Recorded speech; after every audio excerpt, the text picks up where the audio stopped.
La semaine passée, on vous a demandé sur Instagram de nous partager vos idées préconçues sur l'environnement. Vous avez été plusieurs à nous en partager, puis aujourd'hui, on va essayer de répondre le mieux qu'on peut à ce que vous assumez. D'ailleurs, les réponses des gens étaient très, je dirais le mot allumé. J'ai trouvé que les gens étaient allumés. Bravo. Je vais répondre à celle-là en premier parce que j'étais comme, voyons, ça n'a pas de bon sens. Thomas est plus du genre à prendre son char que les transports en commun. Je tiens à spécifier que je n'ai même pas de char. Je suis un gars de transport en commun. C'est dit.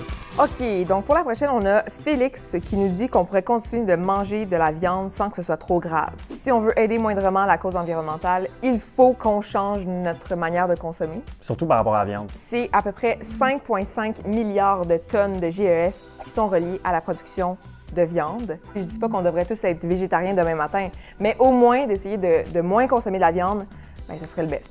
Ça c'est bon. Les baby boomers se soucient moins de la cause environnementale que les jeunes. Là, ça, c'est cool parce que j'ai été surpris d'apprendre que c'est pas vrai pantoute. Puis là, je vais donner un props à nos collègues de 1.5, qui est un média, dans le fond, qui parle d'environnement. Puis ils regardent les habitudes de consommation par rapport à l'environnement, puis d'actions en lien avec la crise climatique. Et ils se sont rendus compte que les gens de 60 à 69 ans qui ont répondu au sondage, 91 de ces gens-là disaient qu'ils faisaient des actions pour l'environnement, alors que chez les 18-24 ans, c'est seulement 74 des gens. OK, la prochaine. Ça, on dirait que c'est moi qui l'ai écrit. Zoé est clairement éco-anxieuse. Moi, ça? Je suis pas éco-anxieuse. Non, mais c'est juste que ça me stresse un petit peu, mais je suis pas éco-anxieuse. On dirait que c'est comme, il y a des jours, je suis chill, il y a des jours, je suis comme, on va mourir dans...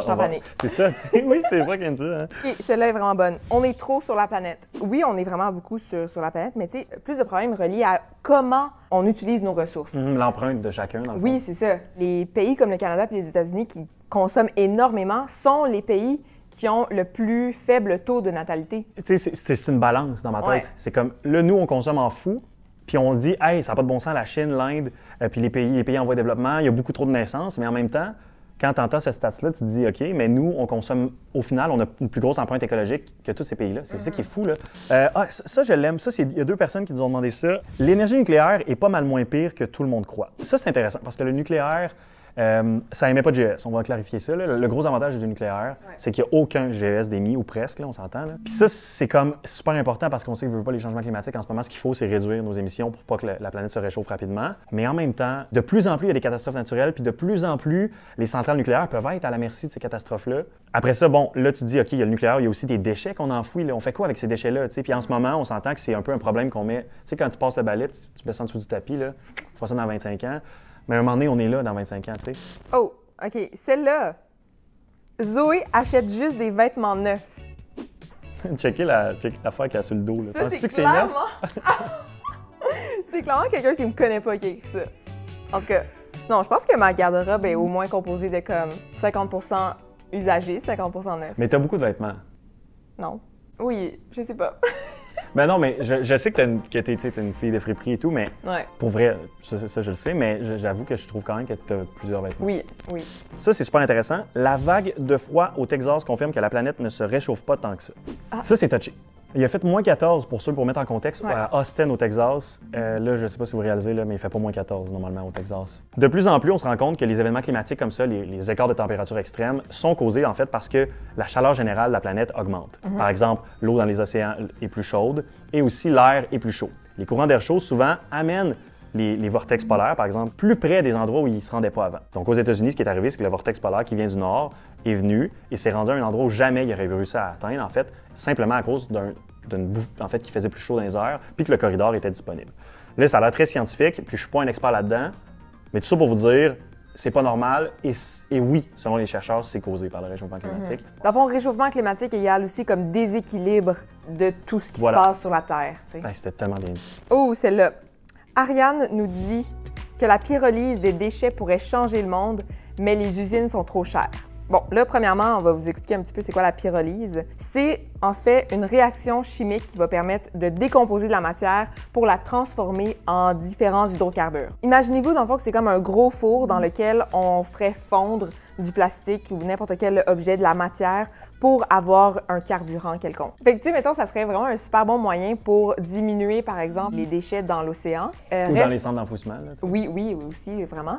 Mais partout sur la planète, il y en a n'importe trop. quel déchet. C'est ça que ça veut dire, il y a comme trop de déchets, on a compris ça. Mais c'est quand même un procédé qui reste très cher. La source du problème, c'est plutôt notre consommation puis le fait qu'on a trop de déchets. Alexis nous dit « Bonne nouvelle malgré tout, la pandémie a permis de ralentir le réchauffement climatique. » Mais tout le monde pense ça à cause qu'il y a eu des articles au début, là, quand personne vivait. Puis là, c'était comme les dauphins de retour dans l'eau à Venise. Là, je vous le dis, l'ONU l'a même dit, la baisse qui est arrivée en 2020 là, à cause de cette pandémie-là, elle va être même pas observable sur le long terme. On parle de 0.001 degré sur le 1.5 qu'on ne veut pas atteindre. Fait que comprenez-vous à quel point ça n'a rien changé. Puis là où il faut encore se sensibiliser, c'est que non seulement ça n'a rien changé, mais on a un petit peu accéléré en revenant.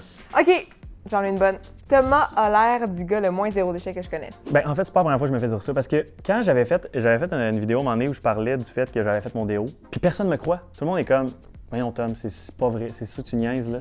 Mais, par exemple, j'avoue que je suis pas au niveau de la nourriture tant que ça, zéro déchet. Bon, OK, donc ça, c'est la dernière qu'on va vous dire parce que les autres, là, sont trop poussés pour nous. C'est tellement pas vrai. On a poursu d'autres, on va être honnête. La perte de biodiversité va changer notre futur. C'est ma préférée, celle-là. Ah ouais, hein? Ouais. J'ai lu que la communauté scientifique estime qu'en ce moment, 1 million d'espèces vivantes sur 8 millions seraient en voie d'extinction. Are you kidding? I'm not. Puis ça, c'est principalement causé par l'activité humaine. Ouais. La biodiversité, c'est vraiment essentiel à notre vie. Là. Si, exemple, on prend une plante qui est en voie d'extinction, ben c'est comme pas juste le problème de la plante en soi. C'est comme ça va toucher l'érosion, ça va toucher les inondations, les pollinisateurs, ben ouais, puis donc notre nourriture. Donc, c'est comme on peut pas vivre en se disant que bon, c'est pas si grave, la biodiversité va être un petit peu touchée. On dépend de la nature à tous les niveaux, même notre santé mentale en dépend. Oh, oui, pas de nature, pas de futur. Wow! Puis, tu sais, on est juste à 1 million sur 8. C'est comme, non, c'est pas, non, ça passe pas, ça. Et ceux qui ont dit que Zoé était éco-anxieuse, je crois que vous pouvez comprendre. Mais non, mais là, avec tout ce qu'on vient de dire, c'est ben oui, sûr qu'on est éco-anxieux. Mais depuis que je suis avec l'alternateur, je vois les solutions, puis je vois qu'on peut avoir un avenir plus vert. Donc, je vous invite à vous abonner. C'est malade, on la garde de même, c'est sûr qu'on regarde ça. Je vous invite à vous abonner à l'alternateur, même si vous êtes éco-anxieux. On va pouvoir tous se soutenir là-dedans et trouver les bonnes solutions pour notre futur. Je pense que je ne rajoute rien. Je ne veux pas rien rajouter. C'était excellent.